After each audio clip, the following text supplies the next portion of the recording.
자, 인공임신 중절, 생명에 관련된 윤리 중에서 첫 번째 주제입니다.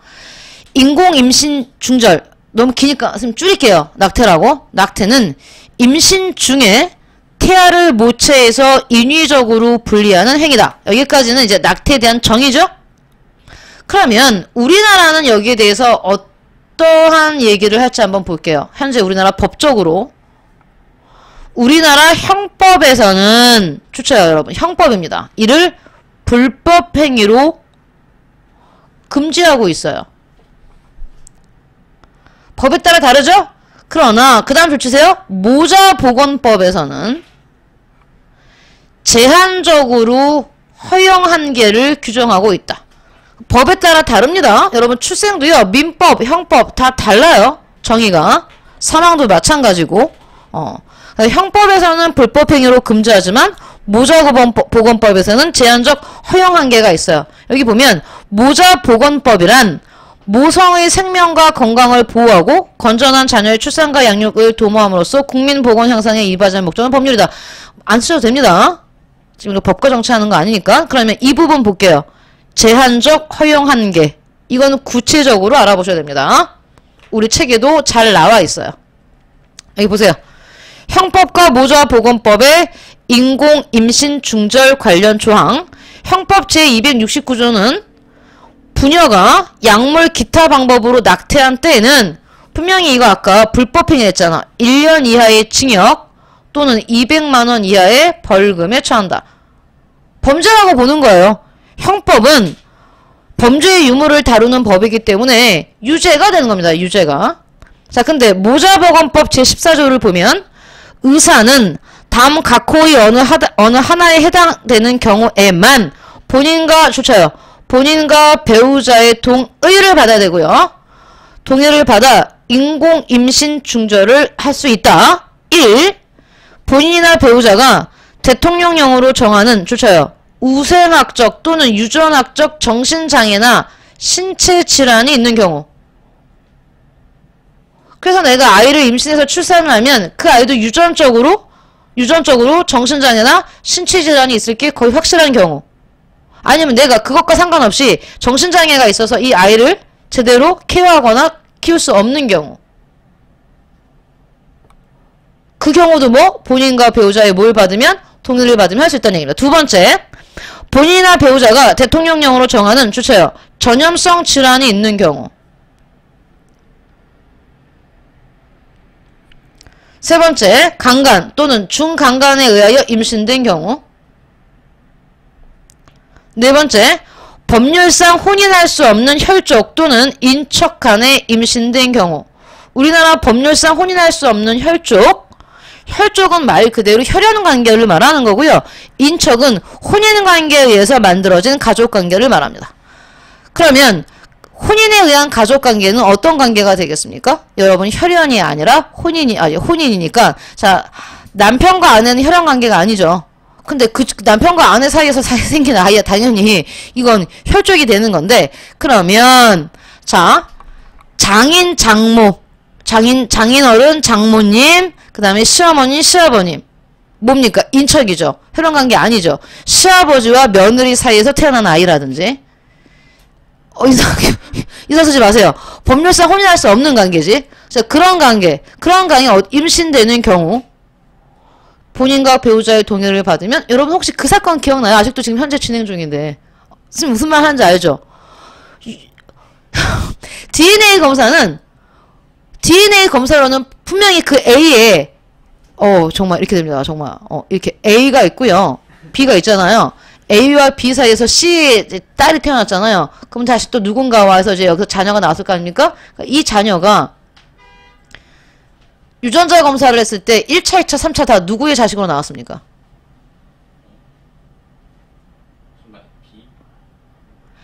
할머니. 그쵸? 근데 할머니는 낳은 적이 없다. 유전자에서 정말 아니다. 그러면 이 숨진 아이가 이 C 엄마입니다. 엄마의 자녀가 아니라 유전학적 DNA 검사는 할머니의 자녀인데 할머니는 난 적이 없다. 정말 그래서 우리는 다 DNA가 잘못됐고 1차, 2차, 3차가 다 이렇게 나오는데 뭐 이런 경우도 있어요. 다음, 아직도 미스테리야. 사람들은 다 과학적인 증거를 믿지만, 정말 아니라잖아요. 진짜 아니래요. 정말 아니랍니다. 아니라고 말해요. 지금도. 알 수 없습니다. 임신의 지속이 보건의학적 이유로 이거, 모체의 건강을 심각하게 해치고 있거나 해칠 우려가 있는 경우. 즉, 임신이 계속되면 엄마가 죽을 수 있다. 산모가 죽을 수 있는 경우가 있거든요. 그런 경우. 제한적인 뭐가 있다? 낙태를 허용하고 있습니다. 어디서? 모자보건법. 그럼 모자보건법 시행령 제15조를 보면 이 제14조에 따른 인공 임신 중절 수술은 이것도만요.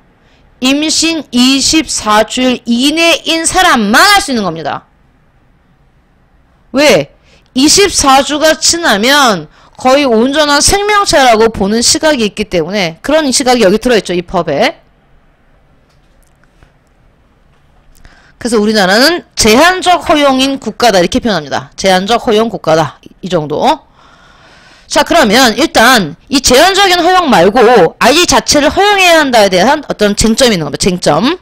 찬성과 반대. 그러면 이 인공 임신 중절 낙태에 대해서 찬성하는 쪽과 반대하는 쪽의 어떤 생각을 보자는 얘기입니다. 일반적으로 산모의 선택권을 중시하는 입장이 있겠지. 산모의 선택권 중시. 그럼 이 사람들은 이 쟁점에 대해서 낙태에 대해서 찬성하겠죠. 인공 임신 중절 발음이 안 됩니다. 선생님 자꾸 혀가 짧아져요. 낙태라고 할게요. 낙태를 찬성하는 입장을 뭐라 부른대? 선택 옹호주의. 기억하세요. 선택 옹호주의는 낙태 찬성이에요. 낙태 찬성은 무엇을 더 중요한 가치로 보는 겁니까? 태아의 생명보다 산모의 선택권을 더 강조하는 것이. 이와 달리 태아의 생명권을 중시해서 낙태를 반대하는 입장을 뭐라 한다고? 생명옹호주의. 그래서 선택옹호주의냐 생명옹호주의냐 이렇게 표현할 수 있다는 얘기입니다. 선택옹호주의냐 생명옹호주의냐 아니면 산모냐 태아냐 이렇게 짧게 줄일 수도 있겠죠. 그쵸? 여기에 따라서 뭐가 갈라진다? 찬성과 반대가 갈라질 겁니다. 이제 보죠. 여기 찬성옹호주의 반대, 선택옹호주의, 생명옹호주의. 우리가 배웠던 학자들로도 계속 가봐야 되는데 여기 잘 나와 있네요. 다시 잠깐 위로 올라가면 낙태, 안락사, 찬반, 논거. 이건 안락사니까 나중에 할게요. 낙태 먼저 보고요. 먼저 선택옹호주의. 선택옹호주의는 산모입니다. 산모의 선택권이다. 임신의 지속 여부를 결정하는 주체는 여성이며 여성이 원하지 않은 출산을 법으로 강제해서는 안 된다고 강조하는 주장입니다. 첫 번째죠, 이거. 우리가 근거를 대라고 했을 때 여기 나오네요. 여기. 또한 태아는 완전한 인간이 아니기 때문에 인공 임신 중절을 살인으로 보기 어렵다.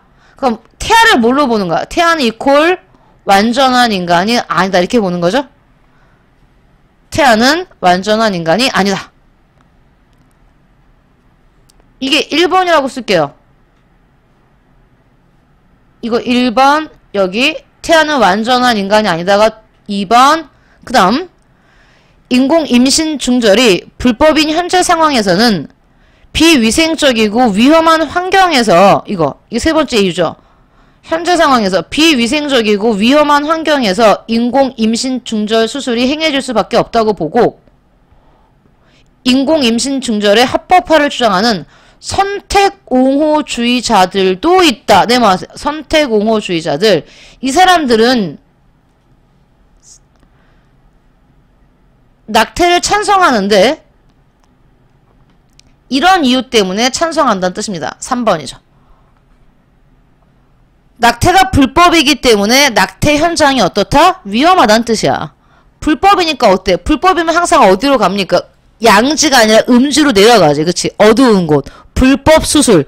불법 시술. 그러면 여성의 생명은 더 위험해지고. 그죠? 그런 쪽으로 갈 수 있다는 얘기입니다. 여기 보면 정리해놨어요. 이렇게 나와요, 여러분. 낙태를 찬성하는 입장에서는 태아를 뭐로 보는 거야? 여기 태아는 완전한 인간이 아니다가 이거 얘들아. 이걸 바꿔 말하면 태아는 완전한 인간이 아니라 여성 몸의 일부로 보는 거야. 이게 뭔데? 태아의 소유권이 누구한테 있다? 엄마한테 있다고 보는 거예요. 산모. 소유권 논 거. 다음 1번, 이게 2번이야. 이거 2번. 우리가 썼던 2번 같은 표현이야. 여성은 자신의 삶을 자율적으로 선택할 수 있다. 이게 1번이지. 원치 않은 출산을 강제해서는 안 된다는 거. 이것도 역시 1번과 관련된 얘기입니다. 모든 인간은 자기 방어와 정당 방위의 권리를 가진다. 네 자신을 위해서 나는 낙태를 선택할 수 있다. 그 얘기입니다. 자, 이제 반대하는 입장 볼게요. 반대하는 입장은 당연히 태아를 뭐로 보겠어요? 완전한 인간으로 보겠죠.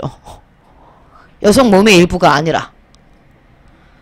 살인이라고 말합니다. 이들은 낙태를. 생명옹호주의. 무고한 생명체. 자, 여기서 특히 태아 앞에 어떤 수식어를 붙였어요? 무고한 생명체야. 무고한 생명체인 태아를 죽게 만드는 것은 옳지 않다고 주장한다. 태아는 인간 또는 인간이 될 뭘? 오케이. 태아 이퀄 뭐야? 잠재성을 지닌 존재래요. 이렇게 말하지. 야, 네가 낙태한 그 아이가 아인슈타인이었다고 생각해봐. 인류한테 얼마나 큰 손해야. 그러면 또 반론하는 친구들이 바로 받아치죠. 유치하게. 야, 그럼 네가 낙태하지 않은 아이가 히틀러라고 생각을 해봐. 얼마나 많은 사람을 죽이겠다. 이렇게 하면 그건 논쟁이 아니고 이제 싸우자는 얘기입니다. 싸우자는 얘기. 잠재성을 지닌 존재이며 인간의 탄생 과정에서 특정한 순간이나 기간에 따라 인간의 지위를 다르게 부여할 수 없다고 강조한다. 여기 보세요. 이 말이 뭐야?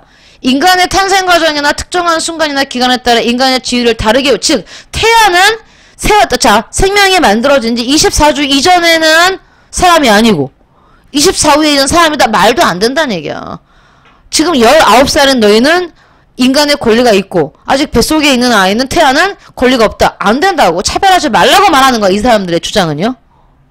알겠어요?